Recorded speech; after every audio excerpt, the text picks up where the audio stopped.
यतो अनंत शक्तिरनंता सजीवा यतो निर्गुणाद प्रमेया गुणास्ते यतो भाति सर्वं त्रिधा भेद भिन्नं सदा तं गणेशं नमामो भजामः सदा तं गणेशं नमामो भजामः।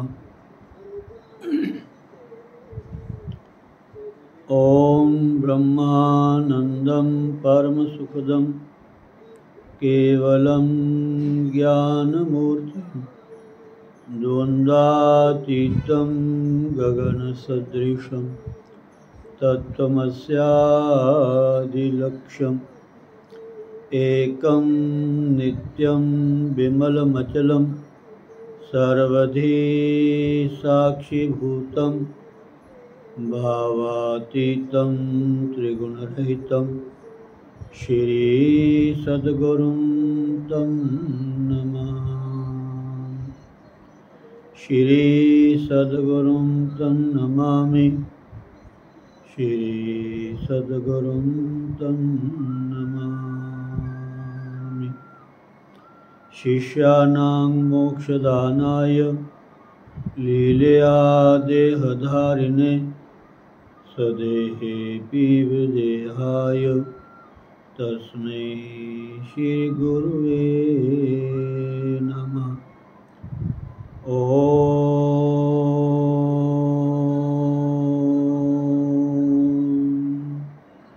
श्री हरिगुरु चरणकमलेभ्यो नमः। बोलो श्री सद्गुरुदेव भगवान की जय। स्वामी दयालदास जी महाराज की जय। स्वामी रामान जी महाराज की जय।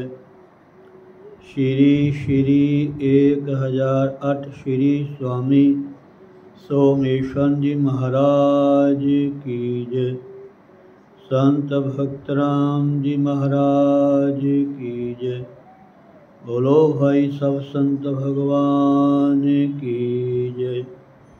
जय जय श्री राधे जय जय श्री राधे जय जय श्री राधे श्याम। यं शैवासमुपासते शिव इति ब्रह्मेति वेदान्तिनो बौद्धा बुद्ध इति प्रमाणपटवः कर्तेति नैयायिकाः अरहत् नित्यत जैन शासनरताः कर्मेति मीमांसका सोऽयं वो विदधातु वाञ्छितफलं त्रैलोक्यनाथो हरि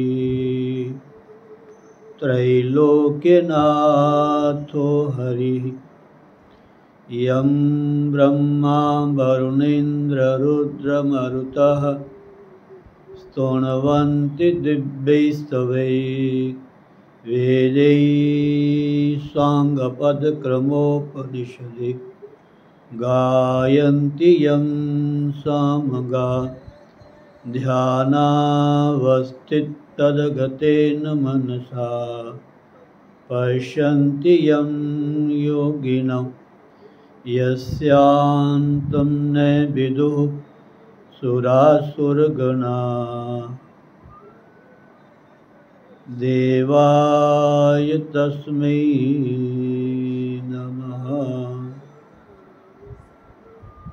आकाशपतितं तोयं यथा गच्छति सागरं सर्वदेव नमस्कार केशवं प्रतिगच्छति।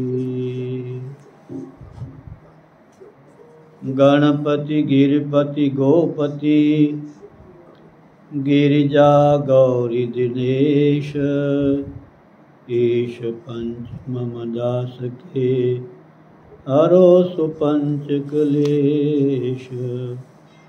श्रीमत हरि प्रसाद जो चित बपुरहित प्रच्छेद विद्याप्रद गुरु तिहि नमो जिहि प्रसाद गत खेद। नमो नमो श्री राम जो सतचित आनंद रूप जिहि जाने जग स्वप्न बत नाशत भ्रम तम कूप। दया गुरोस्य रामस्य साधु संगो यदा भवेत् तदात्मानं विजानाति जीवो भोगान् जहाति च। राममया सद्गुरुदया साधु संग जब होय तब प्राणी जाने कछु रहयो विषय रस भोय। जय गुरुदेव जय गुरुदेव जय गुरुदेव। ध्यान मूलम गुरुर्मूर्ति पूजा मूलम गुरुर्पदम मंत्र मूलम गुरुर्वाक्य मोक्ष मूलम गुरु कृपा। बहुत ही हम सभी का परम सौभाग्य है, विशेषकर खन्ना निवासियों के लिए, जो कि प्रत्येक वर्ष की तरह इस वर्ष भी गुरुदेव महाराज जी के जन्मोत्सव के उपलक्ष्य में हमें 15 से 21 तक श्रीमद् भागवत कथामृत पान करने का सौभाग्य प्राप्त हो रहा है। और साथ में बहुत सारे संत महात्मा महापुरुष, उनके दर्शन, उनके आशीर्वचन का हमें सौभाग्य प्राप्त हो रहा है।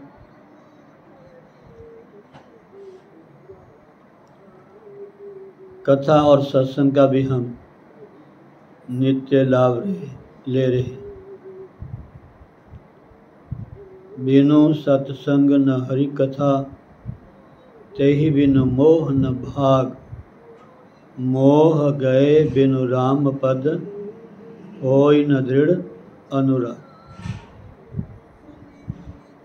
ये जो कथाएं हैं बिना सत्संग के प्राप्त नहीं होती।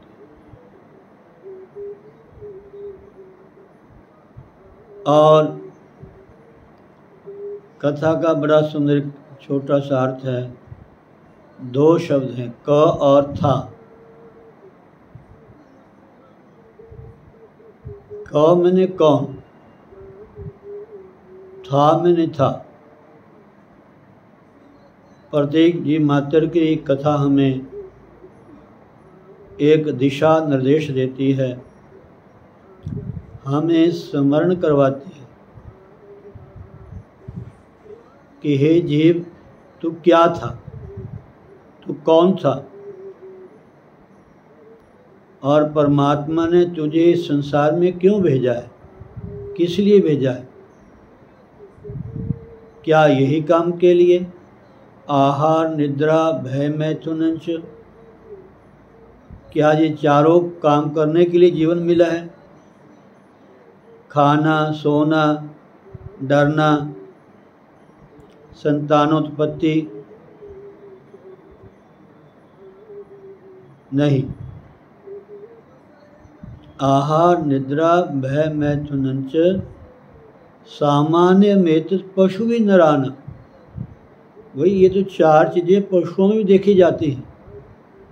वो भी भूख को मिटाने के लिए कुछ न कुछ आहार ग्रहण करते हैं, घास पत्ता इत्यादि। वो भी सोते हैं, लेकिन कभी हमने विचार किया वो कैसे सोते हैं? क्या वो पर्याप्त नींद का सुख ले सकते हैं? खड़े हैं तो खड़े ही आंखें मीट लेते हैं, और जैसे बेचारे बैठे हैं वैसे बैठे बैठे सो लेते हैं। और हम लोग माता बहनों, भाई बंधुओं, विचार नहीं करते हम कितनी सुख की नींद लेते हैं। सर्दी में सर्दी के साधन है, गर्मी में गर्मी के साधन है।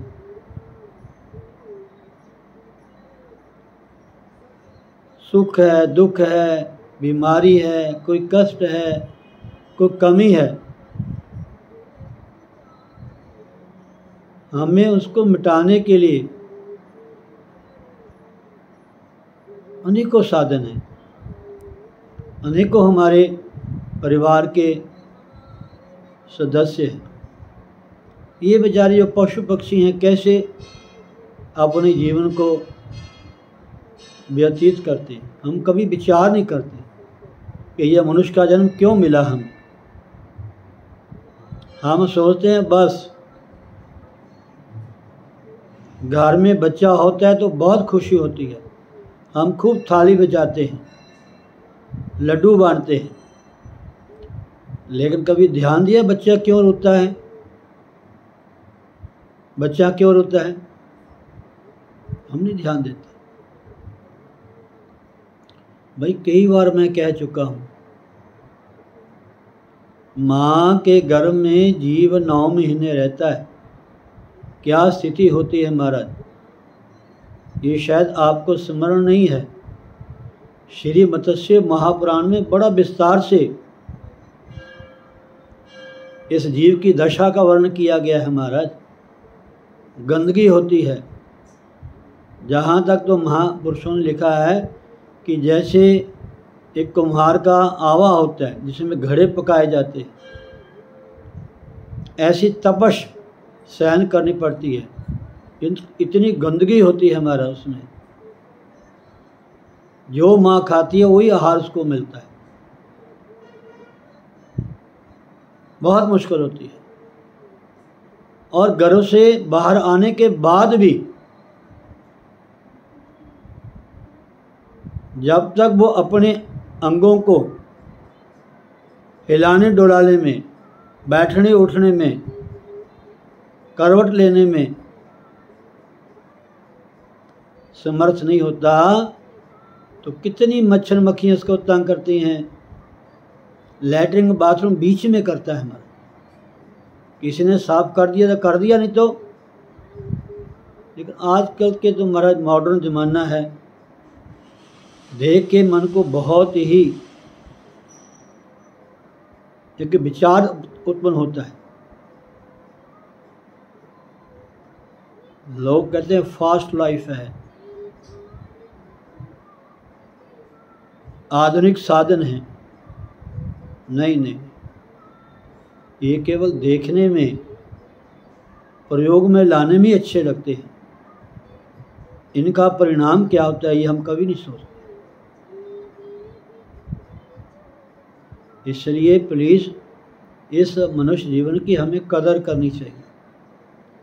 हम घर को साफ करते हैं जहाँ रहते हैं, अपने वस्त्रों को साफ करते हैं, और यहाँ तक हम अपने तन को बड़ा धो के साबुन तेल खुशबूदार चीज़ें लगा करके बड़ा महकाते हैं। लेकिन जो हमारा मन है, जो हमारी एक निर्मल शुद्ध स्वर्ग मणि जैसी आत्मा है, उसको कुसंग से, कुसंगति से, राग से, द्वेष से, निंदा से, चुगली से, संसार की व्यर्थ बातों से हम इतना समय खराब कर देते हैं, इतना समय खराब कर देते हैं। अपने मन को, अपनी आत्मा के ऊपर जो परतें हैं उनको इतनी गंदी कर देते हैं, इतनी मैली कर देते हैं, इतने दूषित कर देते हैं, इतने पापों से भर देते हैं महाराज। फिर कहते हैं मन को शांति नहीं है महाराज। परिवार भी है, घर भी है, साधन भी है, बाल बच्चे भी हैं, पैसा भी बहुत है, मन को शांति नहीं है, मन नहीं लगता, मन को संतुष्टि नहीं है, मन में स्थिरता नहीं है। यही कारण है कि हम सत्संग में नहीं जाते, सत्संग का लाभ नहीं लेते महाराज। ना जाने अपने आप को कितना कुछ मानते हैं, सब पता होता है, और हमें इतनी झूठ बोलने की आदत है महाराज। संसारी प्राणियों को पूछो मत महाराज। भगवान के सामने भी, गुरुदेव के सामने भी झूठ बोलते हैं, पर्दा रखते हैं महाराज। लेकिन रामायण कहते हैं गुरु के पास किसी प्रकार का दुराव नहीं रखना चाहिए, किसी प्रकार का। लेकिन हम अपने आप को बहुत अच्छा समझते हैं कि गुरु महाराज को, भगवान को पता ही नहीं, सब जानते हैं। लेकिन फिर भी हम इतने, महाराज क्या कहें, महापुरुषों ने ऐसे शब्द प्रयोग किए हैं, हम नमक हरामी हैं महाराज। जिस परमात्मा का दिया हो हम जल पीते हैं, जिस परमात्मा का दिया हो हम अन्न ग्रहण करते हैं।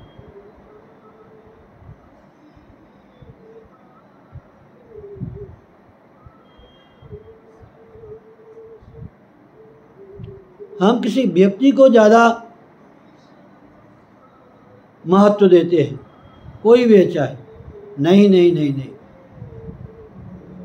अगर परमात्मा की कृपा ना हो महाराज, जिस परमात्मा ने ये पृथ्वी बनाई है, अरे पृथ्वी ना होती तो आप अन्न कहाँ बीजते, कहाँ उगाते, कैसे फसल बनाते?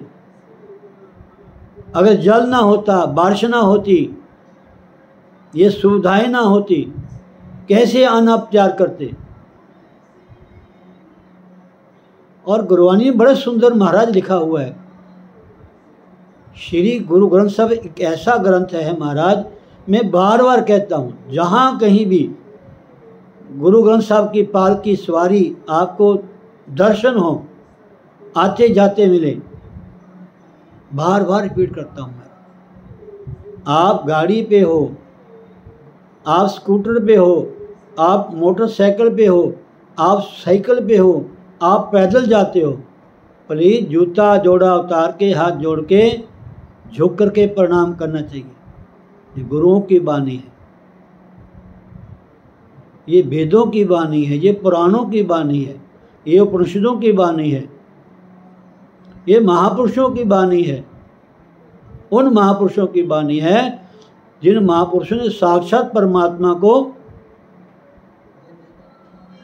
दिव्य नेत्रों से दर्शन किया है, प्राप्त किया है।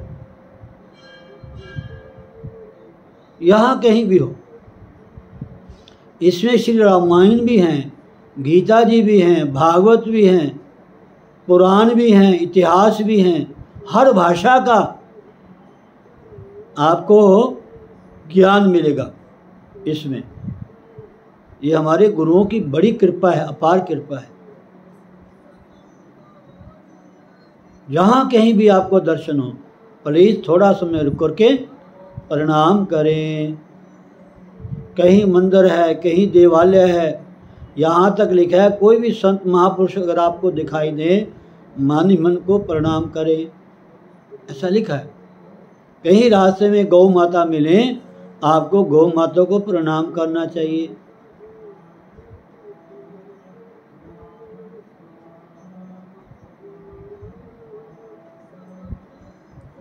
कहीं वैदिक विधि के अनुसार नित्य गायत्री के जप करने वाले, नित्य साधना करने वाले, वेदों के पारंगत, पुराणों के जानकार विद्वान ब्राह्मण कहीं मिल जाएं, उनको भी प्रणाम करना चाहिए, ऐसा लिखा है। साधु ब्राह्मण विप्र धेन संत हित लीन मनुज अवतार। परमात्मा इन्हीं के लिए संसार धरती पे आते हैं हमारे। विप्र धेनु सुर संत हित। विप्र धेनु मने गौ, सुर मने देवता, संत मने महापुरुष। इन चारों के लिए परमात्मा धरती पे अवतार लेते हैं। जब इन चारों की अवमानना होती है, इन चारों का अनादर होता है, इन चारों की जो शिक्षाएं हैं, इनकी बातों को हम समझते नहीं है, पढ़ते नहीं है, सुनते नहीं है, अमल नहीं करते, आंखें मिट के चले जाते हैं मनमुखी होकर के, अधार्मिक हो जाते हैं, सृष्टि की व्यवस्था बिखर जाती है, जर्जर हो जाती है, तो परमात्मा किसी न किसी रूप में अवतार लेते हैं। और महाराज जी तो बिल्कुल संक्षेप में हमें बता दिया। 24 अवतार धार्यो जन की करी सहाय, राम कृष्ण पूर्ण भय महिमा कही न जाए। ऐसी दिव्य कथा हमारे आश्रम में प्रति वर्ष होती है। 7 दिन के लिए शोभा यात्रा होती है, उसमें बढ़ चढ़ हमें लाभ लेना चाहिए। कोई भी धार्मिक शोभा यात्रा है, उसका दर्शन करना चाहिए, उसमें सहयोग देना चाहिए, उसमें जिस भी चीज़ की जरूरत है उसकी सेवा करनी चाहिए। तभी जाके ये मनुष्य का जन्म सार्थक हुआ। माता बहनों, ये ऐसे नहीं मिला। आहा निद्रा भय मैथुनंच सामान्य मेतद पशु भी नरानम। पशु और मनुष्य, नर में न मनुष्य, दोनों में समान है। फिर कहते मनुष्य में क्या विशेषता है जिसकी बड़ी बड़ाई करते हैं। धर्मो ही देशो मधिको विशेषो, धर्म में नहीं ना पशु समाना। धर्म ने कर्तव्य, मनुष्य का कर्तव्य क्या है? ये नहीं खा लिया पी लिया, कपड़े पहन लिए, बड़ा अपन को सजा लिया, बड़े बड़े कोठियाँ, फैक्ट्रियाँ, दुकाना, महल, बड़ी बड़ी गाड़ियाँ, बड़ा परिवार हो गया, बड़ी वाहवाह हो रही है, बड़े बड़े हार पड़ रहे हैं गलों में, साहब साहब साहब साहब, सर जी हो रहा है। कोई फायदा नहीं। जब तक आपके भीतर भगवान की भक्ति नहीं है, जब तक आपने अपने आप को समझा नहीं कि मेरा क्या फ़र्ज है, मेरा क्या कर्तव्य है, मुझे क्या करना चाहिए। अगर परमात्मा ने हमें शरीर दिया है, स्वस्थ सुंदर साधन दिए हैं, धन दिया है, परिवार दिया है, सब कुछ दिया है, ये अपने लिए नहीं दिया कि अपने बैलेंस बढ़ाते जाओ ना। जहाँ ज़रूरत है जिस वस्तु की, उनकी कमियों को पूरा करना चाहिए। कोशिश यह है कि कोई भूखा ना हो। जिस मोहल्ले में हम रहते हैं, जिस प्रांत में हम रहते हैं, जिस शहर में हम रहते हैं, हमें थोड़ा ध्यान देना चाहिए। जो बीमार हैं, जो पढ़ नहीं सकते, जिनको अन्न की ज़रूरत है, वस्त्र की ज़रूरत है, जल की ज़रूरत है, औषधि की ज़रूरत है, कोई भी कमी है, उसकी हमें हेल्प करनी चाहिए, सहायता करनी चाहिए, और साथ में जितना ज़्यादा हो सके ज़्यादा से ज़्यादा ऐसे धार्मिक आयोजन करने चाहिए। और ऐसा लिखा है, वैसे दानों में तो कन्यादान बहुत श्रेष्ठ माना गया है, लेकिन जो कथा का दान है ये भी बहुत महत्व रखता है, कथा का दान। तो इसलिए प्लीज़ ध्यान रखो। हमारे गुरुदेव भगवान जो ब्रह्मज्ञानी महापुरुष थे, सत्य बात है, ऐसे महापुरुषों के, ऐसे गुरुजनों के दिव्य स्थान में आना, सेवा करना, सुमन करना, सत्संग करना, ये सौभाग्यशाली है।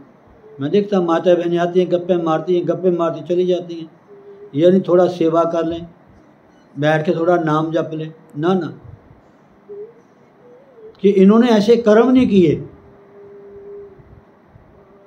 फालतू बातें करी जाएंगी, जहाँ बैठी 2-4 इकट्ठी होती हैं, शुरू हो जाती हैं। ये नहीं थोड़ी सेवा कर लें, ना, इनके ध्यान नहीं होता। तो कैसे दोबारा आपको मनुष्य का जन्म मिलेगा? नहीं मिलेगा महाराज, जब तो अच्छे कर्म नहीं करोगे। इसलिए प्लीज लाभ उठाओ इस मनुष्य जन्म का। धर्मो हितेशो मदिको विशेषो धर्मे नहीं ना पशु भी समान। धर्म ने कर्तव्य, पशु की तरह जीवन मत यापन करो। खड़े खड़े खाना, चलते चलते खाना, खड़े खड़े सारे काम करते हैं। इस जीवन को जितना पवित्र रखोगे, जितना शुद्ध रखोगे, जितना साफ रखोगे कर्म के द्वारा, मन के द्वारा, उतना आपके मन को शांति होगी, उतने आप निरोग रहेंगे, प्रसन्न रहेंगे, तंदुरुस्त रहेंगे। मन भी शांत रहेगा और तन भी तंदुरुस्त रहेगा। तो इसलिए हमें इन कथाओं का लाभ लेना चाहिए। कल महाराज श्री ने, व्यास जी ने बहुत ही सुंदर ज्ञान दिया महाराज। इसका लाभ लें महाराज आप जितना ज़्यादा हो सके। ठीक है, तो बहुत अच्छी बात है। 2 मिनट के लिए श्री मत्स्य महापुराण श्रवण करें, उसके बाद जय श्री राधे। बोलो सतगुरुदेव भगवान की जय। अब आप 11वें अध्याय में जो आपने श्रवण किया, शायद आपके याद हो ना याद हो।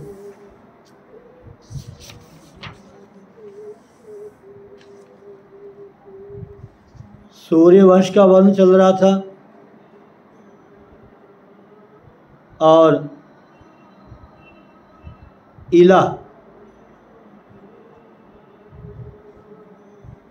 इला नाम के जो राजा है वो पुरुष से स्त्री कैसे बने, ये कथा कल आपने सुनी है।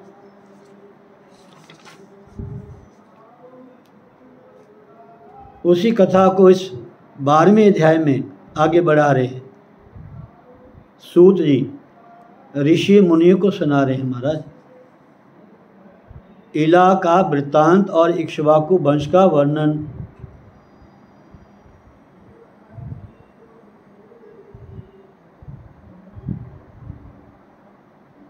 सूत उवाच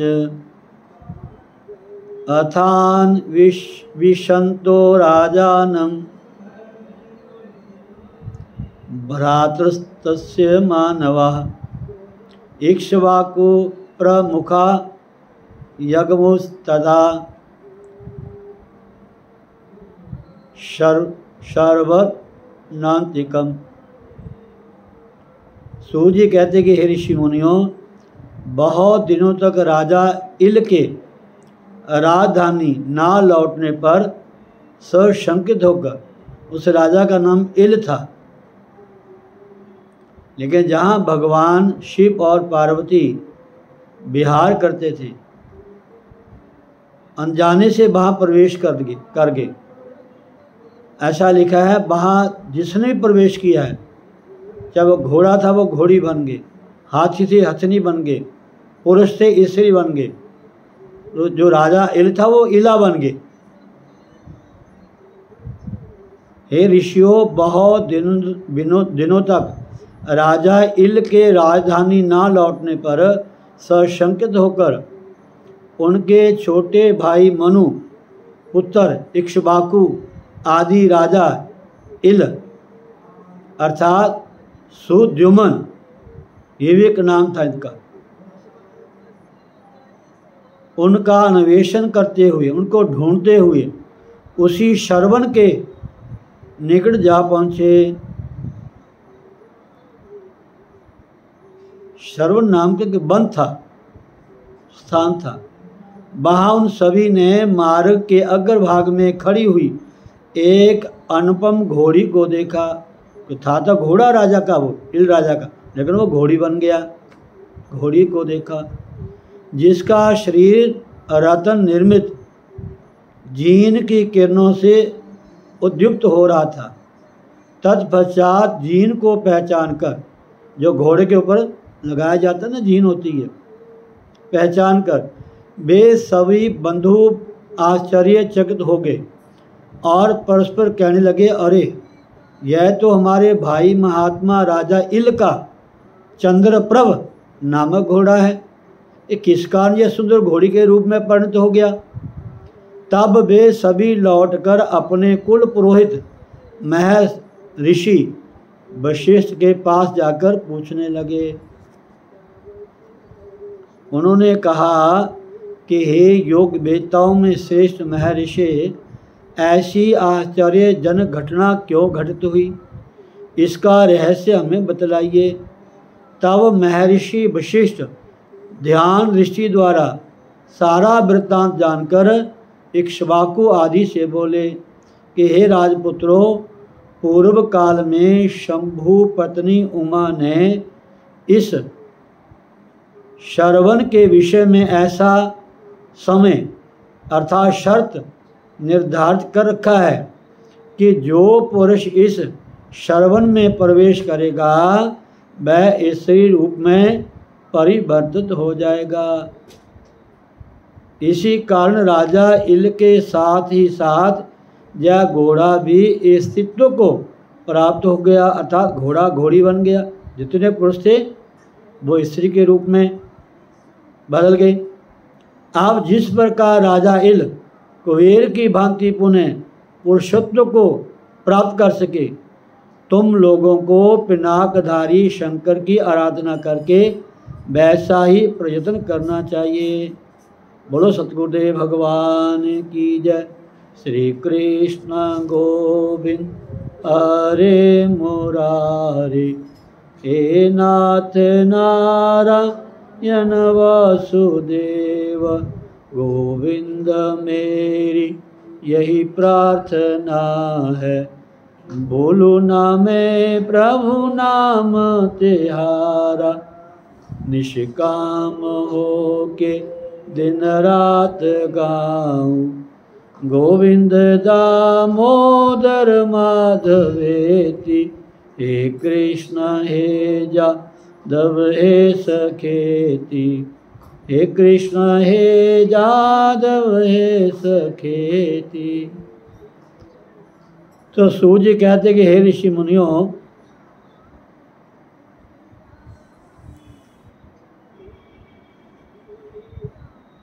उनके गुरु ने कहा कि इनसे भगवान शंकर की आराधना कराओ।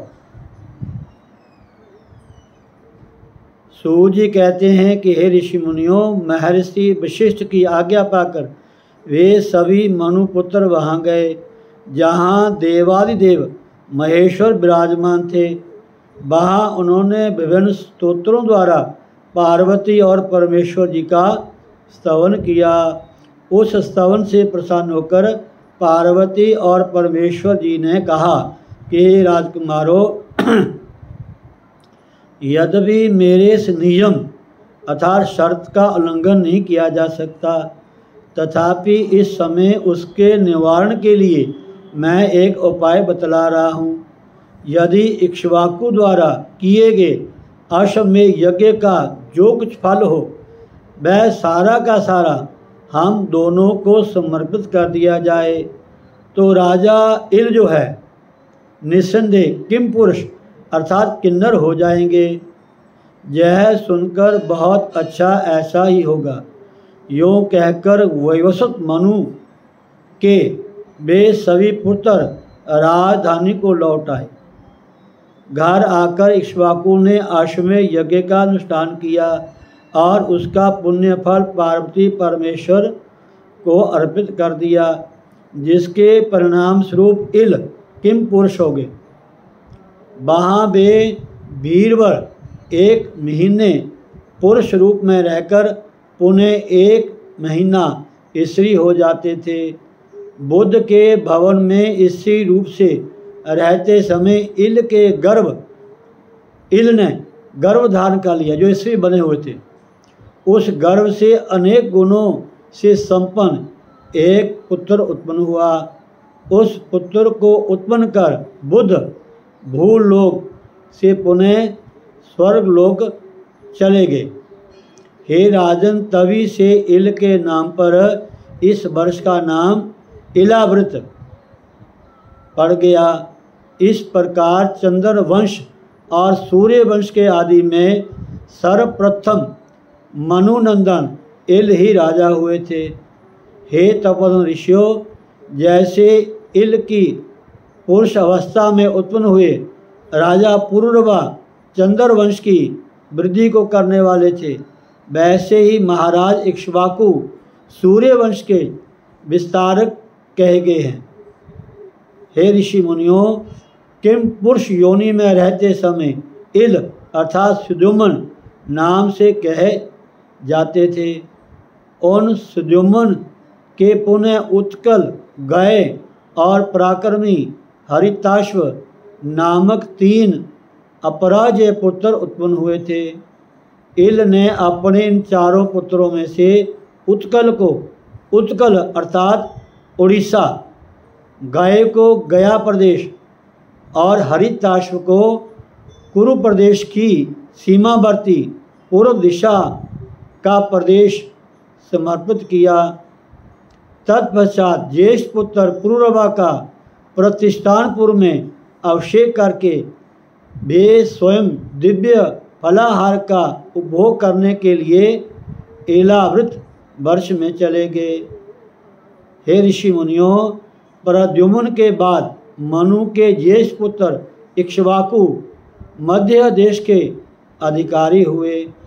मनु के अन्य पुत्रों में नरिशंत के शुच नामक महाबली पुत्र हुआ और नाभाग के अम्बरीश और धृष्टकेतु, चित्रनाथ और रणधृष्ट नामक 3 पराक्रमी पुत्र हुए। हे ऋषि मुनियों,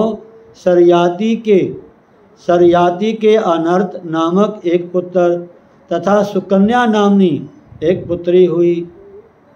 अनर्थ के रोचमान नाम का एक प्रतापी पुत्र हुआ। अनर्थ द्वारा शासित देश का नाम अनर्थ अर्थात गुजरात पड़ा और कुशस्थली अर्थात द्वारका नगरी उसकी राजधानी हुई। हे ऋषि मुनियों, रोचमान का पुत्र रेव हुआ, जो रैवत और कुकदमी नाम से भी पुकारा जाता था। वह रोचमान के 100 पुत्रों में ज्येष्ठ था। उसके रेवती नाम की एक कन्या उत्पन्न हुई, जो बलराम जी की भार्या रूप से विख्यात है। कुरुष के बहुत से पुत्र थे, जो भूतल पर कारुष नाम से विख्यात हुए। हे ऋषि मुनियों, परिशद्र गौ की हत्या कर देने के कारण गुरु के शाप से शूद्र हो गया था। बोलो सतगुरुदेव भगवान की जय। जय जय श्री राधेशा। सर्वे भवन्तु सुखिनः, सर्वे सन्तु निरामया, सर्वे भद्राणि पश्यन्तु मा कश्चित् दुःखभाग् भवेत्।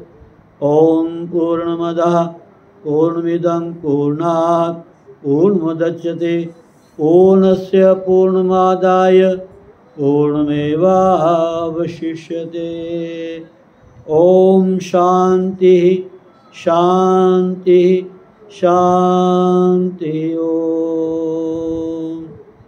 सौराष्ट्रे सोमनाथं च श्रीशैले मल्लिकार्जुनं भोजन्यां महाकाल ओंकारममलेश्वरं प्रल्यां वैद्यनाथं च डाकिन्यां भीमशङ्करं सेतुबन्धे तु रामेशं नागेशं दारुकावने वाराणस्यां च विश्वेशं त्र्यम्बकं गौतमीतटे हिमालये तु केदारं भूसमेशं शिवालये। एतानि ज्योतिर्लिङ्गानि सायं प्रातः पठे नरः सप्तजन्म कृतं पापं स्मरणेन विनश्यति। हरि ओं तत्पुरुषाय विद्महे महादेवाय धीमहि तन्नो रुद्रः प्रचोदयात्। ओम शर्वाय श्रीमूर्ते नमः। ओम भवाय जलमूर्ते नमः। ओम रुद्राय अग्निमूर्ते नमः। ओम उग्राय भाजिमूर्ते नमः। ओम भीमाय आकाशमूर्ते नमः। ओम पशुपते जन्मामूर्ते नमः। ओम महादेवाय सोममूर्ते नमः। ओम ईशानाय सूर्यमूर्ते नमः। ओम नमः शिवाय। हर हर